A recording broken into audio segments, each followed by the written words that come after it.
Hey everybody, welcome to TIW Podcast. I'm Eric, and today I watched WWE SmackDown episode 1092 and 205 Live episode 189, both broadcast on July 24th, 2020. I'm calling this episode Rabies Medicine because it was suspected that maybe Nikki Cross forgot to take her rabies medicine. As I think it was either Sasha or Bailey who asked. I'm pretty sure it was Bailey who asked that. But we opened up with a Jeff Hardy, Alcoholics Anonymous style introduction to the show. And the main event would be Jeff versus Sheamus in a bar fight. They were at Irish Shannon's Pub, which is a pub in, I guess it's pretty well known. It looks like a pretty nice place. Lots of things to jump off of in Orlando. So I sent a screenshot to Chris. I was like, "Hey, have you ever been to Irish Shannon's Pub?" And she was not familiar with the place. But then I sent her a screenshot of the very short segment that they at Miller's Ale House or whatever it's. Is that the name of it? It's something like that. And I was pretty sure it was the one that's next to Full Sail Live, and she confirmed that it was. What is it? Miller's Ale House? Just Ale House?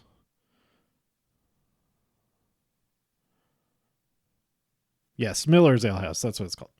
Anyway, so I'll get to that main event in just a minute or two. This is going to be a real quick episode. Raw begins at 50 minutes. Not too big of a deal now that I have the DVR and all of that set up with Sling. I'll see how long that goes because it was... I went all in on the full TV package. Not the full entire thing. I didn't add Orange Sling as well because I don't really care about the real sports stuff. Because that one includes like ESPN and things like that, I think. Whereas the blue package has USA, which is that's all I really care about watching live. But anyway, there's lots of other stuff. Oh, so I've been watching so much. I'll get to SmackDown in just a second. I've been watching so much Storage Wars and what is the other show? Shark Tank. Not nearly as much Shark Tank, but I watched a whole ton of Storage Wars because they had a whole marathon in A&E last week. But they also have a ton of episodes on demand, which is great. And then I was also watching... I don't remember what the other thing I was watching. Oh, I started watching Below Deck. I just watched the first episode, and that's a pretty good one. So yeah, it's lots of just endless reality television on there. But a recommendation that I must make to everybody who has HBO Max, or you might be able to watch this on the TBS app, or on demand on Sling. It's called Search Party. I actually watched all 3 seasons so far, over the last, 12 hours, over the last 24 hours, I watched all 3, the first 3 seasons. How many seasons has there been? There's just been the 3 seasons so far. Are they going to do a 4th one? Ooh, they finished production on it. Oh, I'm excited. When are they going to show it? I don't know, but that's going to be great. So I don't learn anything about it, as much as you can avoid learning anything about it. It's about a group of 20 somethings. They're friends, and there's this whole mysterious disappearance of somebody that they knew from college. So yeah, that's all. It's interesting. It's funny, but also really dark. So there you go. All right, now let's switch gears back to SmackDown. Sasha and Bailey come out. Sasha's still carrying around that Raw Women's Championship belt. They define greatness for us because there's a new definition. But what they meant is that there's a new illustration of greatness in the dictionary. It's just a picture of them. And they declare the era of the evolution era over. And they are now in the era of greatness. And greatness is them. Nikki comes out. She is sick of it. Bailey accepts her challenge if Nikki, because Nikki wants another chance because she cheated, because Sasha and Bailey cheated. Bailey accepts the challenge if she can defeat Alexa Bliss, and if Alexa Bliss can win, then she gets the title match. And Nikki goes a little bit, gets pretty enthusiastic. She shoves Alexa over. It's like, we have to do this. There's a real Elaine Bennis type of maneuver there. But they do fight, and Nikki wins via a tricky roll-up because she was pretending that her ribs were hurt. Was she pretending, or were they actually hurt? And she recovered by the time Alexa went over there to check on her. But Nikki did kind of, it was questionable. It was questionable. It felt like a trick. And Nikki will have that match. Alexa is a little bit upset backstage, but it turns out she is happy for Nikki and is very supportive. I hope that we don't get these two turning on each other, but maybe we will. Maybe we'll get that instead of Sasha and Bailey turning on each other. We'll see what happens on Raw when Sasha challenges for the Raw Women's Championship, or rather, the actual champion is determined in her match against Asuka, because technically their match hasn't ended from Extreme Rules, the horror show at Extreme Rules. Up next, we had Firefly Funhouse, where Bray Wyatt said that sure was fun, and that Swamp Bray, his time is done, and tells everybody not to worry because that swamp that Braun is stuck swimming in is 100% organic. Oh boy. And now it's his turn, the Fiend's turn, to take on Braun Strowman. So we will see that at SummerSlam, surely. I'm pretty excited for that. I think that's going to be really good. Then we had Matt Riddle versus Tony Nese. Matt Riddle wins, and then King Corbin is addressed. He says, "I'm calling you out, bro." And King Corbin comes out and issues a king's ransom on Riddle's head. So that's what's happening in that neck of the woods.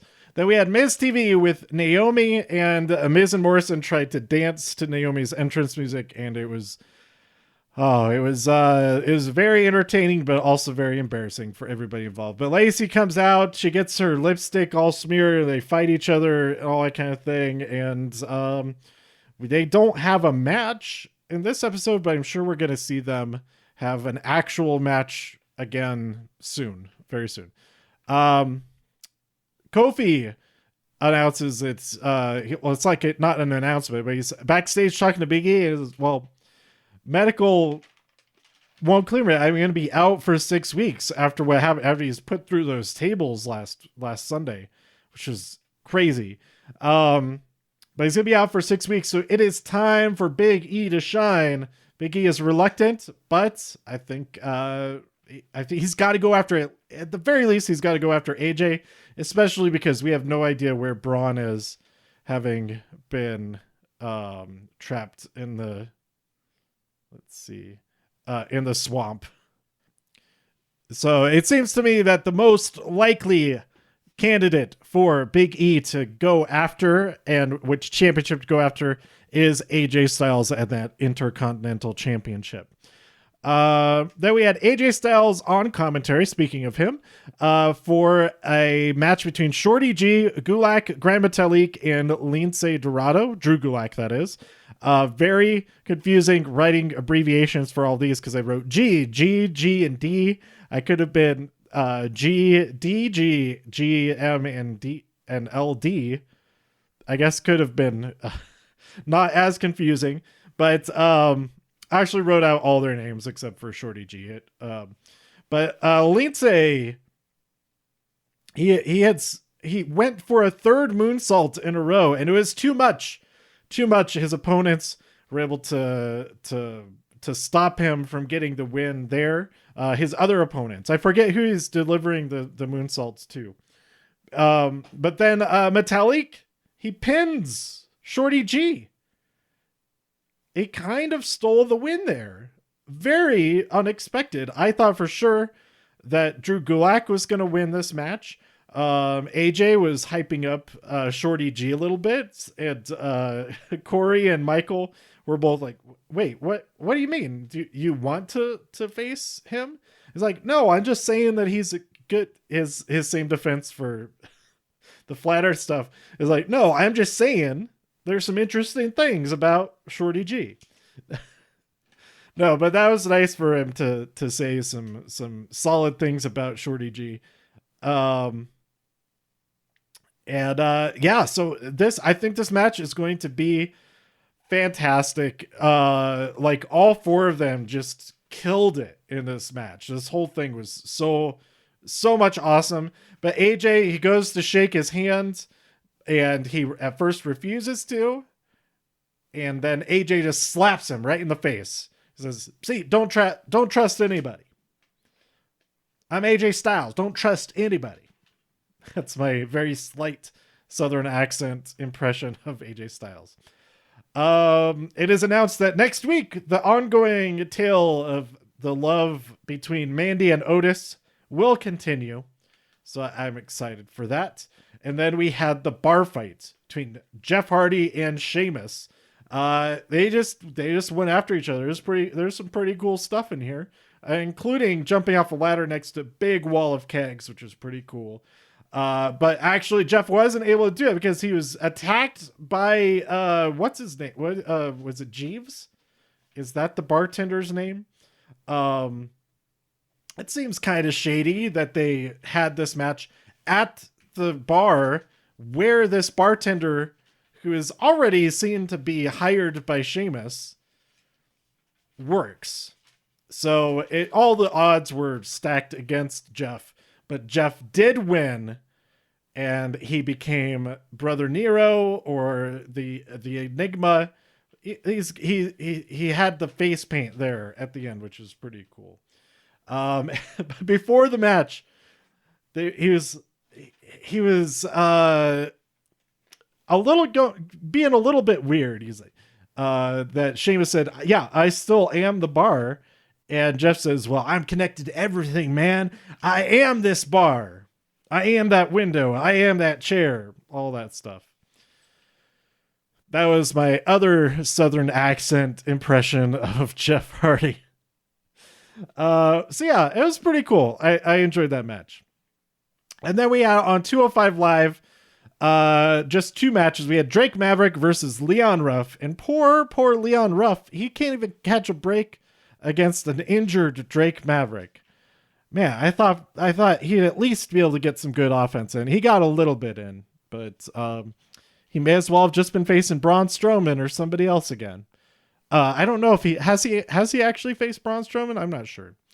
But then we had Tahuti Miles and Everrise trio face off against Oni Lorcan, Danny Burch, and the third member of the crew, Mansoor. Mansoor throwing up the three fingers. Number 3, Mansoor. I am all about that. That's great. If they're not going to have Timothy Thatcher in there, get Mansoor in there. I like it. It adds an aerial artist to the mix.